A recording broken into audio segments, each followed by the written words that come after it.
पाकिस्तान में इस्लामी निज़ाम का नफाज कैसे हो सकता है?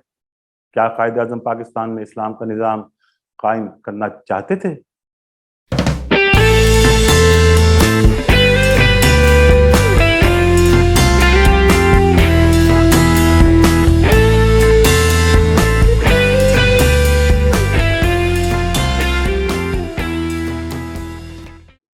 नाज़रीन, इनर न्यूज़ एंड व्यूज़ में खुश आमदीद। नाज़रीन, मैं हमेशा से ये बात कहता आया हूँ कि जब से पाकिस्तान हमारे वजूद में आया है, हमारे साथ इतने झूठ बोले गए हैं कि या तो हम उस झूठ को सच समझ लेते हैं, या फिर अगर हम उस पर यकीन ना भी करें तो अक्सर औकात हम अपने दीगर मसाइल में इतने उलझे होते हैं कि हमारे पास उस झूठ की तहकीक या तस्दीक का वक्त तक नहीं होता। और फिर आहिस्ता आहिस्ता एक वक्त ऐसा आ जाता है कि जब हम बाकी मखलूक खुदा की तरह उस झूठ पर यकीन के साथ रहने पर अपने आप को आमादा कर लेते हैं। उसके साथ मैं इस बात पर भी यकीन रखता हूँ कि 1947 में हमें सिर्फ ज़मीन दी गई थी, कब्जा नहीं। और मेरा ये पॉइंट ऑफ व्यू सिर्फ पाकिस्तान के लिए नहीं, बल्कि मैं भारत के बारे में भी यही राय रखता हूँ कि अंग्रेज़ 1947 में बरसगीर पाक व हिंद को नाम की आज़ादी देने में ऐसा इंतज़ाम कर गए कि इन दोनों मुल्कों के बड़ों की डोरियां उसी के हाथ में रहीं और सिर्फ चेहरे बदल ले जाते रहे। यानी इन मुल्कों के अवाम गोरे अंग्रेज़ों के बजाय आप कह सकते हैं कि काले या ब्राउन अंग्रेज़ों के गुलाम बने रहे। और मैंने ये पहले भी कहा है कि मजहबी इंतहा पसंदी को इन मुल्कों में फ़रोग देना उसी ग्रेटर प्लान का एक हिस्सा है। अब वो चाहे इस्लामी इंतहा पसंदी हो या हिंदू इंतहा पसंदी, हर सूरत में इन मुल्कों के लिए नुकसानदेह है।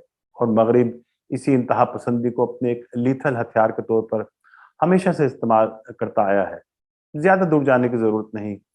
इराक, शाम, लेबनान, यमन, सूडान, अफगानिस्तान, इन सबको इसी मजहबी इंतहा पसंदी के जरिए तबाह बर्बाद कर दिया गया।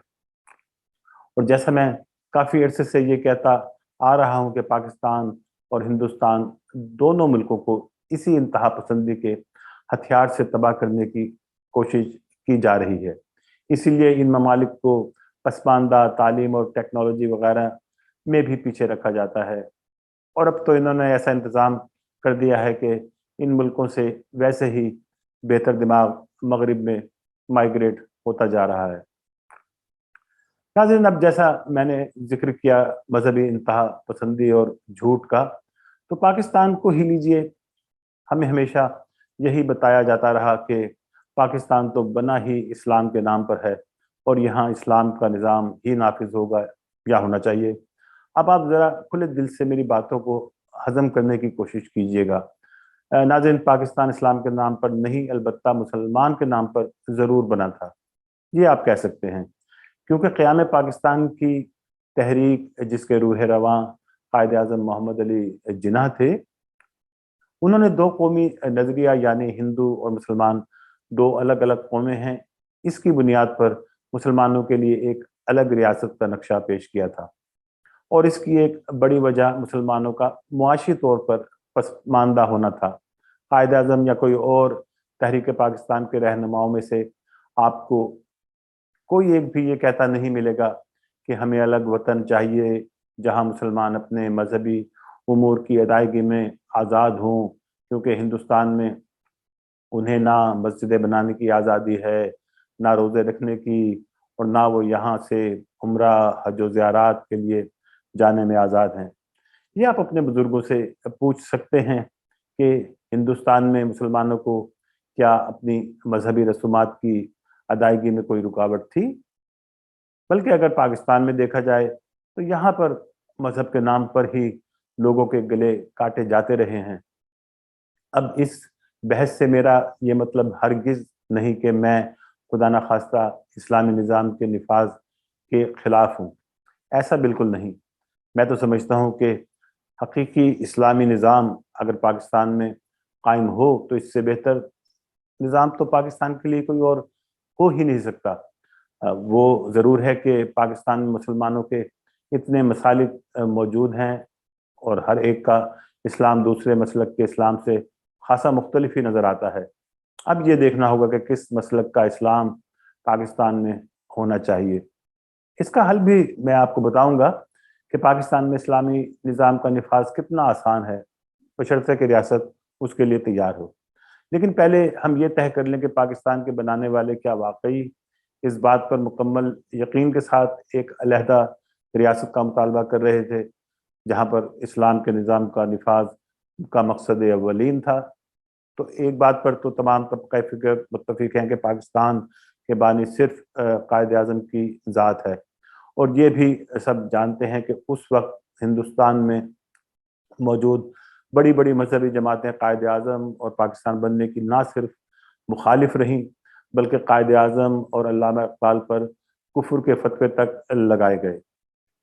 अगर ये बात कुछ देर के लिए मान भी ली जाए कि कायद आज़म जो पाकिस्तान बनने के बाद इसके पहले गवर्नर जनरल बने और वो मुकम्मल तौर पर एक बाख्तियार हेड ऑफ स्टेट थे, तो उनके लिए तो इस्लाम का निफाज सबसे आसान काम होना चाहिए था, क्योंकि इस्लाम के फौरी निफाज के लिए कोई ऑक्सफोर्ड, कैम्ब्रिज या हार्वर्ड यूनिवर्सिटी से पढ़े लिखे कानून के माहिरीन तो दरकार नहीं थे।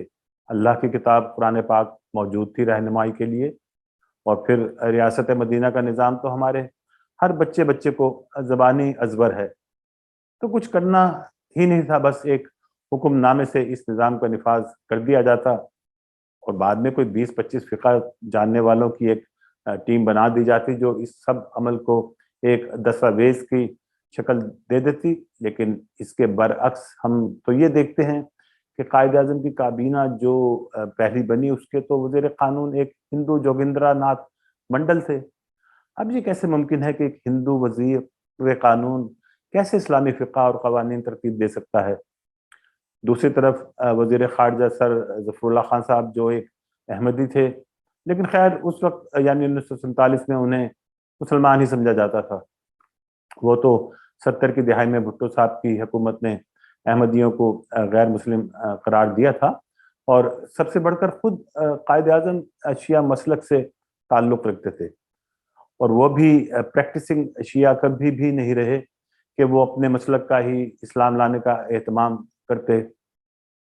पाकिस्तान का इंतज़ाम नाज़रीन उस वक्त ज़्यादातर बरतानवी जो ईसाई मजहब से ताल्लुक़ रखते हैं उनके पास था। जैसे 4 में से 3 सूबाई गवर्नर बरतानवी अंग्रेज़ थे, और तो और पाकिस्तान बनने के एक लंबे अरसे बाद तक हमारी तीनों मुसल्लह अफ़वाज यानी बर्री, बहरी और फ़ज़ाइया के सरबराहान भी बरतानवी अंग्रेज़ ही रहे, और हमारी ब्यूरोक्रेसी में काम कर रहे गोरों की तादाद तो उस वक्त सैकड़ों में थी।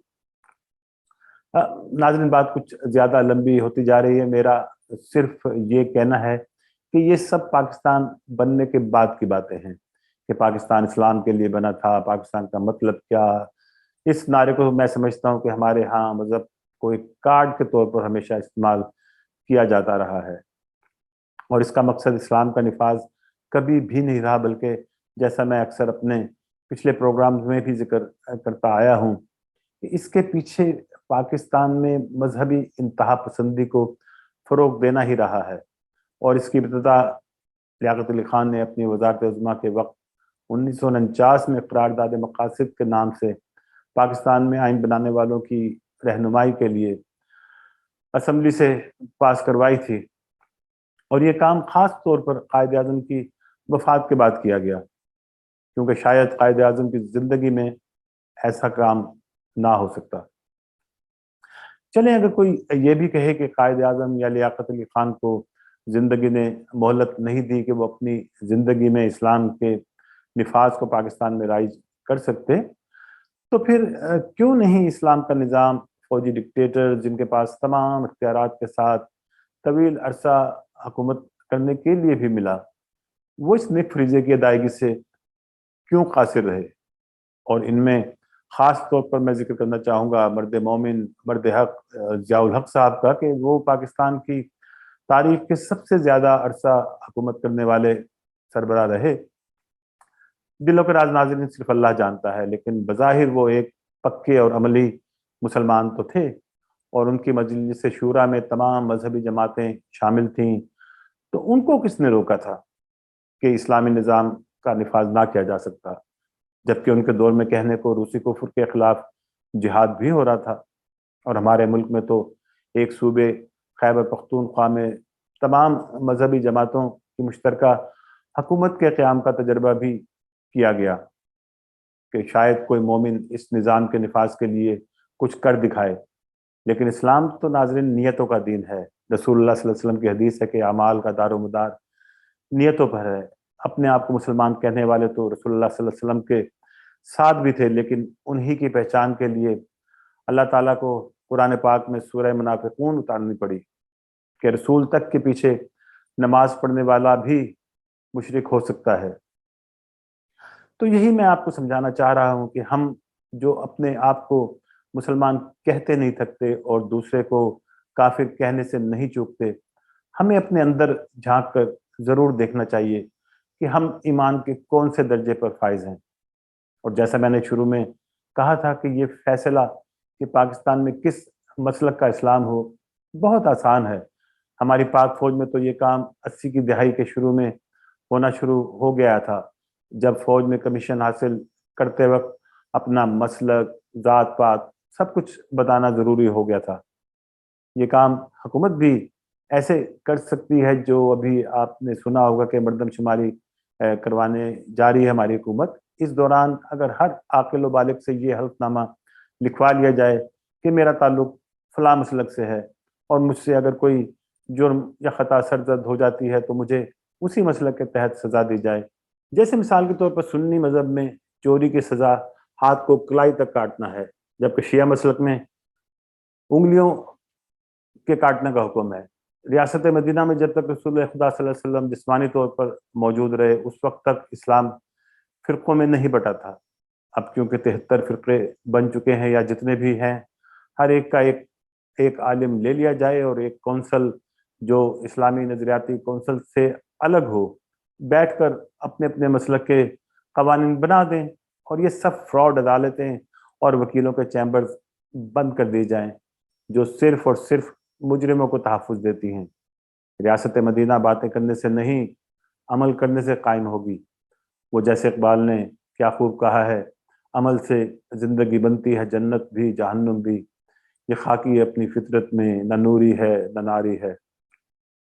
या फिर हमें मजहब के नाम पर आपस में एक दूसरे से लड़वाने की बजाय पाकिस्तान के मारूजी हालात के मुताबिक ऐसी कानून साजी कर दी जाए जो तमाम पाकिस्तानियों को उनके मजहब, मसलक, जात पात या रंगो नस्ल को सामने रखे बगैर यकसा हुकूक फराहम करने की गारंटी देती हो।